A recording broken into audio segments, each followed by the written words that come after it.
Ethan Skolnick, Turner Sports Bleacher Report. You guys have been in a lot of these situations over the past few years. What was going on in the huddles? What was the conversation as you were coming down the stretch? I think for us it was just about getting stops. We knew, offensively, that we needed to execute, but we knew we weren't going to win the game unless we got stops, and they wasn't making it easy on us. We put our closer on, their best one-on-one player, and he hit some tough shots, but it still was enough time left for us, so we just stuck with it.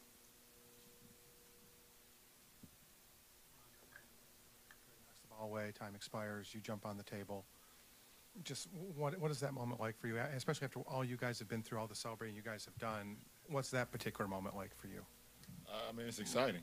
You put so much hard work into, especially in the playoffs, and to be able to, be in a closeout situation on our home floor, and under the circumstances that we had to come back, tonight, a lot of emotions, and I mean, it's always been like that for us. It's never easy. It's never easy for us, and it always comes down to, can we get a stop at the end to win? And we had to do that. We had to do it once again, so, it's a big-time finish for our team.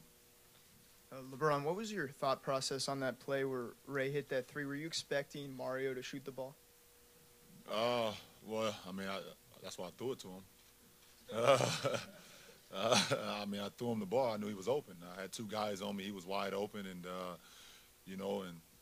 he had someone rotate to him. And it's one guy in the world that I may not rotate off, and that's Ray Allen. And we're happy once again that he's on our side. I know we say it a lot, but we're excited that he's on our side, and big time shot.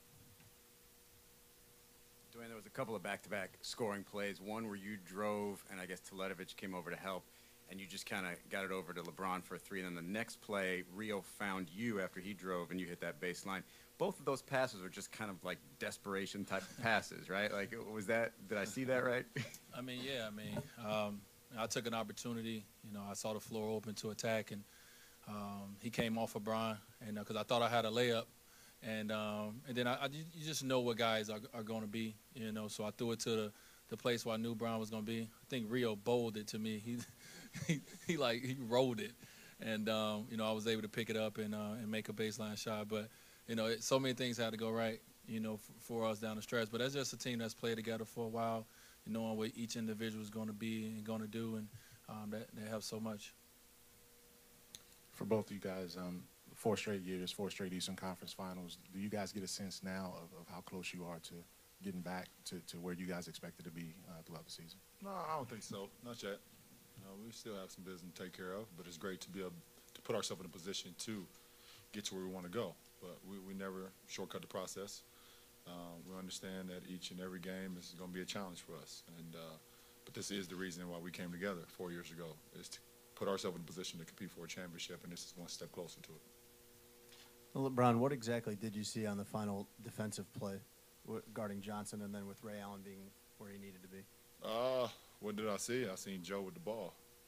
And, in the fourth quarter, Joe gave me everything that I wanted. He was torching me, and, it just got to a point where I just, looked at myself and I said, well, if I don't get stops on Joe, we're going to lose the game.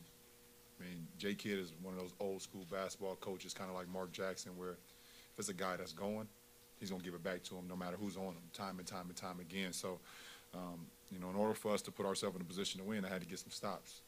And it went from, the 2.5-minute mark when I was able to get a block on him, contest a couple more shots, and then all the way to the end where Ray was able to dig, and then I was able to get the last strip. So, I had to dig deep.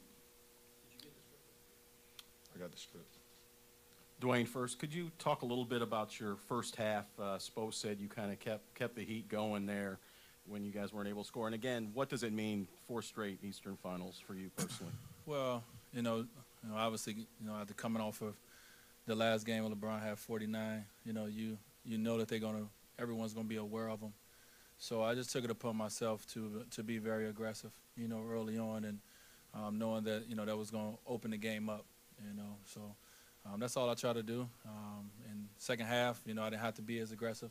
More guys got into the rhythm, but to be, like LeBron said, to be in this position, 4 years in a row, this is the reason we came together 4 years ago, to put ourselves in a position to compete for a championship. Like you said, we got a lot more work to do, but we're a team who, don't take it for granted. We're a team that worked very hard to get to this point. So, we're going to try to go to the next round of East Conference Finals and, continue to do what we've done, and that's, play this game as hard as we can, and try to continue to move forward. LeBron, as Dwyane just alluded to, it seemed like after 49, they weren't going to try to let you get anything. They were walling you off, zoning you up.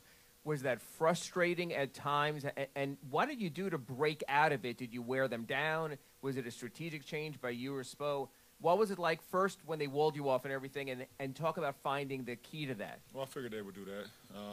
Coming off the explosion I had in game 4, and for me, I'm able to read the game, and D Wade helped me, tonight because how explosive he was. So even though they were still walling me off, D Wade told me to stop waiting so much and still be aggressive, and just wanted to try to make some plays. I have to make plays not only defensively but offensively, especially in the closeout game at home. And once again, I was able to get into the paint, shot 17 free throws.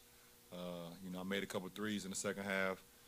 Got out in transition, was able to make a couple layups too. So I have to make an imprint on the game, one way or another, both offensively and defensively, to help us win. LeBron over here. Dwyane said after Game 4 how much fun it was for him watching you score early. What was it like with the roles reversed tonight for you watching Dwyane? It was huge.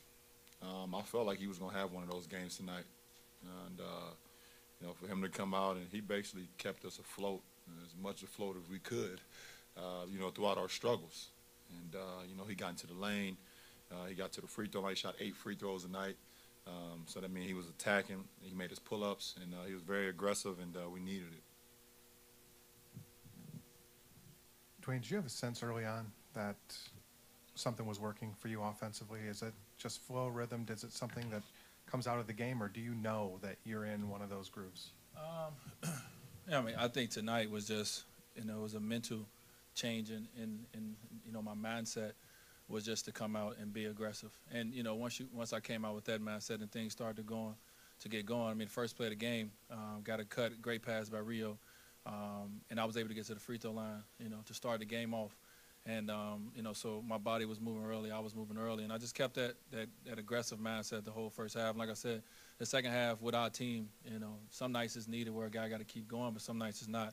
And, I was just playing quarterback from there. But, just sensing what we needed, knowing, like I said, knowing LeBron came off of 49, knowing they're going to pay a lot more attention to him, and, I can get my opportunities, early. LeBron and Dwyane, Ray isn't going to take any glee in knocking this team out of the playoffs. Will you guys take any satisfaction for him that he was able to do that?